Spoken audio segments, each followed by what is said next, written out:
I'd like to turn the floor over to the commissioner. Toka, are you going to behave yourself this morning? We turn the floor over to you. Well, Larry, what a way to introduce me. You know that question. Of course. You warned me. You warned me. Jorge's laughing. I know. Here we go. Hey, I thought I would just make a couple quick comments while I was just listening to folks talking about how they're looking forward to perhaps getting back into the saddle, shall we say. And let me talk about the saddle a little bit. You know how I always talk about a sense of place. I always like to talk about that. And that's easy for us to talk about here in Dunedin because Dunedin really is a sense of place. We have a wonderful coastal city here. Obviously, coastal means we've got some great bodies of water that we're associated with. And we also have some very, very fresh water that we get to partake in. As I was getting ready to get in the car this morning and drive over to the club, I was immediately reminded of so many experiences that we've all had at the Dunedin Golf Club, and I kind of thought about the history a little bit of not only the DCO but of the golf club, and I remember being, of course, a member of the DCO and as an officer of the DCO, I made a number of presentations, and I remember, and I thought of the presentation that I had made about the golf club, and you'll be reminded. For those of you who probably could guess this, I could ask you to guess it, but then we'd have all kinds of answers all over the place, I guess. The DCO has been an organization, it's a member organization made up of individuals and individuals from organizations that are here to promote and to support the city of Dunedin. And they've done such a marvelous job at that. And they've been doing that since 1964. Wow. But as I would stand up each time, and when I made this presentation about the golf club, talk about a sense of place. We have been really blessed with the golf club that is a PGA, home of a PGA. Our golf course that we are going to be getting to soon.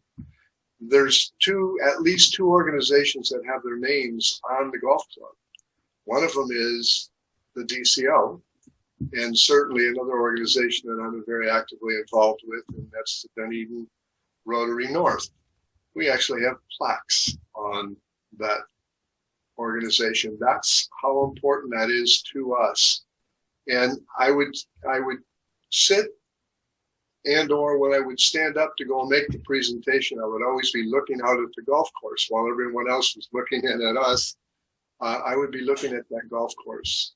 In 1927, a Donald Ross course, unbelievable. 1945, it became the home course of the PGA. And in 1956, it became the home of the PGA. Wow, talk about history. And just down the street from that, of course, the Marines did their practices before the World War II and then during the World War II. So much history in that area and such a beautiful place. Yeah. The city continues to support the golf course, the sustainability of the golf course. In fact, are involved with a study to assist with that. We're blessed with a sense of place such as that. The sense of place radiates from the organizations such as the DCO. And again, in my reminder of that, I did tell the story of how back in the day, when I had the opportunity to take a video of our course and actually put that in a golf game that was distributed throughout Europe, supporting the Dunedin Golf Club. That was back in 1991. My wife drove me in a golf cart, and well, let's just say we were all over the course, and I had the big camera up, and there we were shooting that. Well, then I started remembering the smell of all that wonderful food. But the biggest thing, the thing that I miss the most, I think we all miss, is seeing each other and being able to sit with each other and as Father Bob would say, break bread. And so that is the thing that I look forward to the most as I think about the golf club, and as I talk about the golf club, as I talk about DCO. And so I bring that as a great measure of confidence in the fact that we'll be doing that sometime in the very near future. Larry made the comment how that's under serious consideration, and boy, do I look forward to that. Talk about sense of place. I think Dunedin, and I think the staff of Dunedin, and I think your commissioners of Dunedin really focus on that. We talk about that in different corridors. We talk about that in things that we do. We always want to be really good at what we do, and we want to accomplish tasks in a sense of it creates a sense of place for us. We all woke up this morning, and guess where we woke up? In Dunedin. And then we got to come to the golf club, even though we're sort of not there, but we're there. I'm there. I'm there. I think I drove there, and I still have the smells, and I still get to see all the great faces here. I wanted to take a little quick break before I go any further, and I wanted to make the comment, and I wanted to make sure that you are all aware, but most importantly, the people that you represent or that you support are aware of the fact that we have a communication system within Dunedin. It's varied, but the simplest way for all of us to have an idea of what's happening or what's going on in Dunedin. We hear so often people will say to us, "What is happening?" We have a website, and you can go on there, DunedinGov.com, and if you just go through that very very slowly, very carefully, you can learn pretty much everything that you want to know. But I also want to make sure that everyone is aware of the fact that if and when you have questions, all of your representatives, all 5 of the members of your commission are willing to take a call from you, would love to take a call from you, as would the city manager and her staff. So please don't go wondering what's happening in case you really want to know some things. I'm going to give you some real quick updates on some pretty important things. Not in necessarily an order of importance, but in order of how it creates a sense of place for us. I'll give you one little example, and that's called Patricia. We are creating a sense of place on Patricia. We've been talking about that for years, and the staff is working on that. We just approved some benches there that are going to create an art complex. But we're trying to bring everything in so that when we're in Dunedin, we know that we're in a sense of place. Some of us automatically have that, but so we're working on things like that. There's much more going on than that. That's one very, very small thing. Let me give you a big one. We've got so many things happening right now. We have the Gladys Douglas Preserve. That, by the way, is closing on May 13. Our city attorney, together with our city manager and many other folks, have really been working hard. And that is, May 13 is just right around the corner for us. And we're going to have just an incredible piece of property that many of you have supported. We've had some very strong support from folks giving large amounts of money to help us purchase that. But that now is scheduled for closing on May 13. And the city manager really should be announcing that because they really did all the work on that. But I'm just announcing it, just letting you know about it. The city has a new, what is called a municipal building or a city building. And wow, that's been approved now. We're going to be searching for some, sorry about that. We're going to be searching for some monies for a loan. We're going out to loan. The city manager has directed the director of finance to go out for the necessary loans for the new city hall. And And the good news is that we're so close. We expect to probably have that completed. They expect to have that completed sometime in May. And let me cut right to the chase with a groundbreaking about 420 days later, which puts us sometime probably in September of next year with a completed city hall that we've all been waiting for. I know the employees have been waiting for a sense of place as well. But that's going to add to the sense of place within Dunedin. The goal there was to really consolidate and have everybody together and make it easy and available for all. Speaking of the history and the sense of place of Dunedin, we talk about sailing a lot. We have a lot of sailing going on in Dunedin. And of course, Dunedin was a city that was founded almost by the sailors, because the sailors came here looking for water.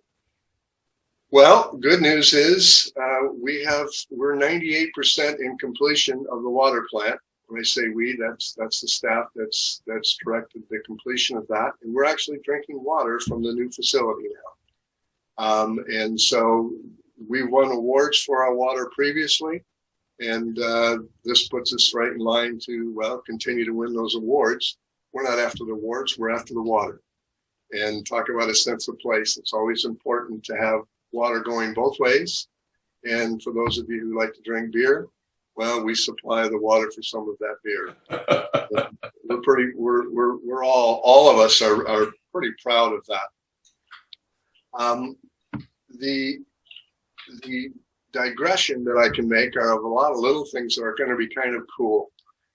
We've got this autonomous vehicle that we have just recently approved from the PSTA. This has been a long project. They've done the testing down in St. Pete of this vehicle. This vehicle, the exact route has not been determined yet, but it's being worked on. And we may, as early as June, see an autonomous vehicle that will be manned, personed, shall I say, within Dunedin for a period of about 3 months, just to give it a shot. Just to see how that might work and how that might help us in the downtown area. I'm going to go ahead and wrap this up just with a couple quick things. Gateway has been an important project for all of us. It's been around for how long? Anybody want to try to take a guess? Wow, for as long as most of us can remember. And it looks as though, in my recent conversation that I had with the city manager, it looks as though we may be going in for a settlement closing as early as next month. And then we'll be seeing some things happening at the Gateway, and a project that will have been approved then by the City Commission. And that's an ongoing presentation that's occurring early in May, with again the settlement closing as early as May. So we have lots of great things happening here. We're all in this, sorry to mention it, but this pandemic. We have all had a sense of place for Dunedin, and we've all helped each other. We've had great organizations that have stepped up. We've had great help from the city for those who needed the help. We've had Dunedin Cares. I can just use that as an example of what we have all done. Most people have strong Dunedin Cares. So Dunedin Cares is really taking care of everyone. You can't see me? So many different organizations like that you are all members of, that you support. That goes from churches to civic organizations and the like. But that's just a real quick. I can go through a random list of things that the city has worked on. But I think that best let me just conclude, if I may, with the comment that I really look forward to sitting with each one of you in the same room with each one of you, which would be at the golf course, where we can celebrate the Dunedin sense of place, and encapsulated by the DCO, which is just such a fantastic organization. It's just wonderful to see all of you. By the way, we do have another thing that I want to mention about communication. We do have a new director of communication, Sue, and she'll be stepping up, and I think you'll see additional communication coming from the city as not in the form of just in the form of an outreach, but for you to be able to communicate with as well, and you'll see some additional programs. So on behalf of the entire city commission and certainly the staff, certainly it's a pleasure seeing all of you. I would love to make a comment to every one of you. I can see, I'm looking at every one of you right now. What a group. Wow. That's You should be making comments about you too. It is a pleasure seeing all of you. Peace. Peace. Collecting you now, so turn the floor over to Stephanie, our second vice president. She'll introduce our speaker and our program today. Stephanie? Good morning. I don't think I've woken up all the way. My voice certainly hasn't, but I would love to introduce our speaker today. His name is Devon Francke. Devon started working with Keep Pinellas Beautiful as a volunteer intern in May of 2018 and officially joined the team as a part-time staff member in January of 2020. Now, as the education program coordinator, Devon is leading the design and implementation of a microplastics education and outreach program, engaging the community in in-person and virtual education presentations and leading beach cleanups. Devon's passion has always been in environmental conservation, but instantly became marine focused when he had the privilege of scuba diving the Great Barrier Reef of Australia. I've done that too. It's fantastic. Since then, Devon has acquired marine biology and ecology skills and knowledge through various opportunities around the world. As an intern with the School for Field Studies in the Turks and Caicos Islands, earning his master's in marine science at Hawaii Pacific University, working as a marine turtle research associate with the National Oceanic and Atmospheric Administration in Honolulu, Hawaii, and supervising the sea turtle and aquatic biology department with Clearwater Marine Aquarium. Devon is now thrilled to be leading Keep Pinellas Beautiful's education initiatives, expanding the organization's online and virtual materials. In his spare time, Devon loves to cook and grill, scuba dive, watch movies, play kickball, and cheer on his Wisconsin Badgers. Devon, please take over. Thank you so much. Yeah, I've got a PowerPoint that I can share with you guys. So let me see if I can get that going here. Here we go. All right. All right. Well, thank you so much for introducing me here. My name is Devon Francke. I am the Education Program Coordinator with Keep Pinellas Beautiful.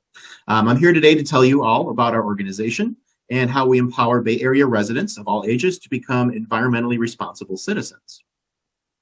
So Keep Pinellas Beautiful is the local affiliate of Keep America Beautiful.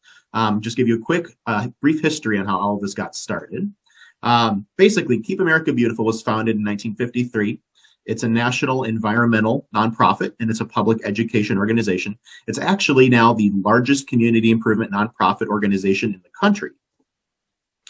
Keep America Beautiful's mission to engage individuals to take responsibility for improving their community's environment is really what they're all about. During the 1960s, one of their first campaigns was aimed to tackle the litter problem in the United States, supported by major environmental organizations and national icons like Lassie, Woody Woodpecker, Smokey the Bear. Basically, over time, many communities formed grassroots organizations. Today, there's almost 1,000 Keep America Beautiful affiliates across the United States. Actually, about 40 or so here in Florida. So Keep Pinellas Beautiful is the local affiliate here in Pinellas County. We provide practical ways for everyone to get involved in improving the environmental health of our community, engaging residents in various environmental improvement initiatives. So Keep Pinellas Beautiful opened its doors in 1992, right here in Pinellas. It's an active, integral piece of our community. The mission of KPB is to conserve and beautify our natural environment by means of community engagement, education, and empowerment. And we accomplish this through our 4 focal areas, which are litter prevention. Yes, the opposite of litter production. Waste reduction, conservation, and beautification and community greening. And our affiliate works with businesses, schools, neighborhood groups, and local governments to tackle tough issues like illegal dumping, roadway litter, water pollution, neglected vacant lots, graffiti, urban runoff into our local waterways, and lack of green spaces. So through our education, engagement, and empowerment efforts, our vision is to create a culture of environmentally responsible citizens within communities throughout Pinellas County. And we do truly believe that through hands-on participation, we can empower and motivate our neighbors to take action and develop a sense of ownership and pride for our small piece of paradise. So, as you all know, we call Pinellas County our home here. It's got 588 miles of coastline, 35 miles of beaches, 11 barrier islands, 56 watersheds, 3 state parks, 4 county preserves, and 19 county parks. And across the whole county, Keep Pinellas Beautiful works with volunteers to foster unity and strengthen community bonds through improvement and beautification efforts. So KPB's goal is to have Pinellas County residents understand the effect of human impact on the environment and develop ways to take action in their communities. So we work diligently to educate and engage our community through a variety of programs. First off, education initiatives empower our residents and students to become active environmental stewards. Education really is fundamental in everything that we do. Our education initiatives are meant to empower our residents and students to become active environmental stewards. KPB provides free presentations to schools, businesses, and civic organizations to share our impact on our environment and offer ways to help us minimize the impact that we make. We also attend outreach events throughout the county to spread our mission, including fairs, festivals, and other special events. Student involvement encourages our youth in the county to get involved with the environment. KPB believes that student involvement is crucial to developing a cultural expectation of environmental stewardship. So we engage students through a number of initiatives, including youth workshops and our Volunteens program for middle and high school students, in which the students can earn their community service hours. We also have a youth advisory council, internship opportunities for college students, and we also have Kids Can events, which are aimed at younger students that emphasize that even kids can make a difference when it comes to protecting our environment. KPB also offers scholarships to high school seniors who have completed 100 community service hours with our organization. And we're proud to do our part educating the next generation of environmental leaders right here in Pinellas. Our Adopt a Mile program is a partnership between KPB, the county, and residents to abate litter in our communities. It's a free program that involves participants who adopt an area of Pinellas County who will then receive training and materials necessary to host their own cleanups. People can adopt a mile of a roadway, they can adopt a trail, a shoreline, a community, or even just intercoastal islands. Community improvement projects engage residents to create positive change and a lasting impact. Community improvement programs do happen year-round, and these types of projects engage residents to create positive change and lasting impact. We work with community leaders and interested parties like schools, businesses, and churches to organize projects throughout Pinellas County, doing things like cleanups, Florida native species plantings and gardening, tree plantings, invasive species removals, and mulching events. We have annual cleanups that bring together communities across the country and even the world. Keep Pinellas Beautiful, we participate in 2 different annual events. One is the Great American Cleanup, which has been going on since 1998, hosted by Keep America Beautiful. This is a nationwide volunteer-based community improvement program. It engages about 3.4 million people per year on average. We organize dozens of cleanups at parks, public areas, and near waterways for this event, which runs from March through May. So we are in the middle of it right now, actually. And every autumn, we partner with the Ocean Conservancy to coordinate the International Coastal Cleanup at sites throughout Pinellas County. This event is especially exciting as volunteers get to be citizen scientists collecting data for an international study on litter. And we've now created an individual cleanup program called Pick Up Pinellas that allows individuals to choose the location, date, and time of their own cleanup with a small group of helpers of your choosing, which has become a very safe option during the current pandemic. Our litter hotline was designed to have direct input from our county residents to report trash and illegal dumping. KPB responds to these reports by removing the litter or passing on the information to our partners who can then assist with litter removal. And our ambassador programs are designed to be leadership volunteer positions for members of the community who are willing to take the lead in areas of gardening, education, cleanups, and microplastics programs and projects. If you are interested in getting involved with that, feel free to reach out to us. So the Keep Pinellas Beautiful staff and all of our volunteers work very hard to achieve our goal of keeping our county clean, green, and pristine. In the last 2 years, we've removed over 625,000 pounds of litter and 320,000 pounds of invasive material from our community as part of over 1,700 community projects. Through nearly 700 educational presentations and over 50 outreach events, we educated over 60,000 residents. Of course, there's no way any of this is even possible without the help of our over 26,000 volunteers who participated in all of these events. Through the over 70,000 volunteer hours that our organization has supervised, we saved the county nearly $2 million in community improvement services.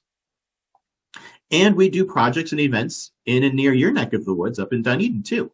In 2019 to 2020, the last couple of years, we had 666 individuals that were educated through a combination of over 25 educational presentations and 2 outreach events. Just over 500 volunteers put in over 1,400 hours in 22 community projects, helped us remove just over 1,000 pounds of litter and just under 3,000 pounds of invasive material, saving the community a little over $36,000. But there's so much more that can be done, especially in our more northerly Pinellas County cities like Dunedin. So it's really important for local community organization groups and councils like yourselves to take the lead in protecting and keeping the community's environment clean and healthy. To do this, we do highly encourage a program we have. It's the Adopt a Community program, which allows you to adopt areas within your community like Dunedin, which are currently unadopted. This is, again, it's a free program. You would be inspiring others in your community to follow your example and become environmental stewards. And the work we do can't be done without the community becoming members of our organization too. So the first kind of membership that we offer is a personal membership for students, individuals, or a family. This personal membership entitles you to receive, first off, the satisfaction that you are helping to keep Pinellas Beautiful, an email letter of thanks, an electronic membership card, electronic commemorative membership certificate, updates about the local environmental issues and activities, positive environmental reputation, and invitations to attend our special events. The second kind of a membership we offer is a business membership with different levels based on the number of employees that are within the organization. And this kind of membership entitles you to receive, again, the similar types of things to the personal membership, but also you receive invitations to special events, just like the previous one, ability to network with like-minded individuals, the KPB window cling, recognizing donor as a supporter of Keep Pinellas Beautiful. You get first opportunity to limited sponsorships. You get your company name listed on our website, recognition in our annual report, and recognition at our annual awards luncheon. And other than memberships, we also have sponsorships of the organization too. Some of which can actually sponsor just specific events that we host. So for example, we have a golf tournament happening in October this year, and we are looking for sponsors for that event. If you are interested potentially in sponsoring this, please reach out to Megan Jackson, or really just any of us here. We can always put you in contact with Megan. She is our communications and special events coordinator. We would love to have you guys as a sponsor for that. So, but there is so much more that you can do than just adopting a community. Every single one of us can help to make a big difference just by making some small changes to our everyday routine and habits. So what are some of the basic things that we can do to help improve the community's environment? There are some very simple steps we can take, and it's really just remembering all of these different R words. So before throwing something away, the first thing we can all do is rethink. What else can be done with that item now that we're done with it? When rethinking, the first R words we should consider are refuse and reduce. So refusing means that we're choosing not to buy things from companies that don't use recyclable or reasonable plastic packaging. We can choose not to use single-use plastics in the first place, things like plastic straws, soda bottles, plastic bags, plastic silverware, plastic cups, and even styrofoam. But sometimes it isn't possible to refuse an item. In that case, we should focus on reducing how much of it we use, thereby reducing the amount of waste that we're making. Reusing whatever you can to avoid throwing it out is a great way to save money and the environment and reduce the amount of waste we're making. So for instance, you could use a reusable cloth bag to go grocery shopping instead of using the plastic bags provided at the grocery store, or you could use a reusable water bottle instead of a single-use plastic bottle. And if your item breaks, rather than throwing it out, you might be able to repair or fix it. Another fun option might be to repurpose your waste. Basically, this means that you use the item in a different way than it was originally meant to be used. One example could be turning an old milk jug into a bird feeder. And finally, there's recycling. Things like paper, glass, plastic, and metal are common things that can be recycled. For instance, recycling a plastic soda bottle can then make it be turned into a t-shirt, shoes, combs, or hundreds of other types of plastic goods that can be used for many years. Or old paper gets recycled and can become things like new coloring books, school books, notebooks, all those types of things. So that wraps up our All About Keep Pinellas Beautiful presentation. And remember, all of these programs and services depend on help from volunteers, all like all of you. So to put it simply, you can take action and join us. Consider officially adopting an area of Dunedin through Keep Pinellas Beautiful and becoming official members of our organization. Take pride in your home and do what you can for the betterment of our community and environment. And every action, no matter how small, does have an impact on our planet. And you can make a difference. And together we can work to help keep Pinellas beautiful. And that's it for me. If anybody has any questions, I'd be more than happy to answer them. You will unshare your screen. Yes, I can definitely do that.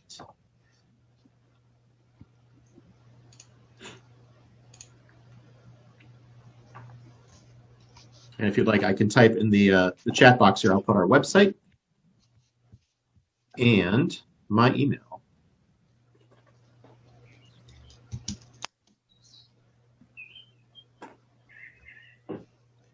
So Devon, I have a question. Yeah, absolutely. Have you noticed any kind of trends among young people and their connection to the environment? In general, at least from what I'm seeing, it really seems that more younger people are more interested and are wanting to get more involved. For instance, we just started up a couple months ago, a brand new youth advisory council with really the purpose of getting 10th, 11th, and 12th graders involved to sort of almost audit our organization in a way to make sure that we're doing the best we can to reach out to youth in the environment. I was hoping for our first go to maybe just get a few members on the council to get going, but we had 16 students from across the county reach out to us to want to get involved. And we're having more and more students join our volunteers program, constantly showing up at different events. We have different high school clubs and environmental clubs that are constantly being involved with us. One of those clubs actually kind of helped launch our microplastics program just by being so involved. They've been so hands-on and not just going out and collecting samples, but actually coming in the office and analyzing those samples. And I have a lot of hope. I honestly do. I think that the young people out there are really trying to get involved with helping to protect the environment, which is awesome. Thank you. Yeah. How do y'all handle y'all's funding? You get it from the community? As far as how we handle the funding, so that isn't my job realm specifically, so I don't know if I can answer the question exactly, but I can get an answer for you if you do want that. But we are a nonprofit organization. There are different Keep America Beautiful affiliates that are actually government, that are actually like part of cities or counties or things like that. But we ourselves, we are a nonprofit. We do get some of our funding from various cities throughout the county as well as the county itself. But a good portion of our funding that we get is through direct grants that we write. So that kind of helps to keep our programming and funding going, as well as sponsorships and memberships too. Those are the things that kind of help to keep us going and helping to keep Pinellas beautiful.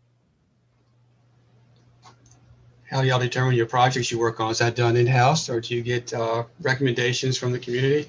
A little bit of both. A little bit of both. We do have some visionaries that work here that have some great ideas for different projects and things to work on. But yeah, we also then will we hear out from the community itself, with various issues that we may not even know are going on. If there's problems like litter problems specifically in a certain area that we may not know about, or if there's invasive plants that are taking over an area. I know we're just starting to get a little more involved, for instance, in Brazilian pepper trees and trying to help with that issue as well, which are an invasive species. So there's more and more that we're doing for sure with different projects each year. Great. Is there any other questions out there? If not, well, we really appreciate it. Thank you for that program. Yeah, thank Very you guys for having me today. I didn't realize how involved you were in the community. That was fantastic. Yeah. Thanks to you guys. It's through the volunteers that we can do everything that we do.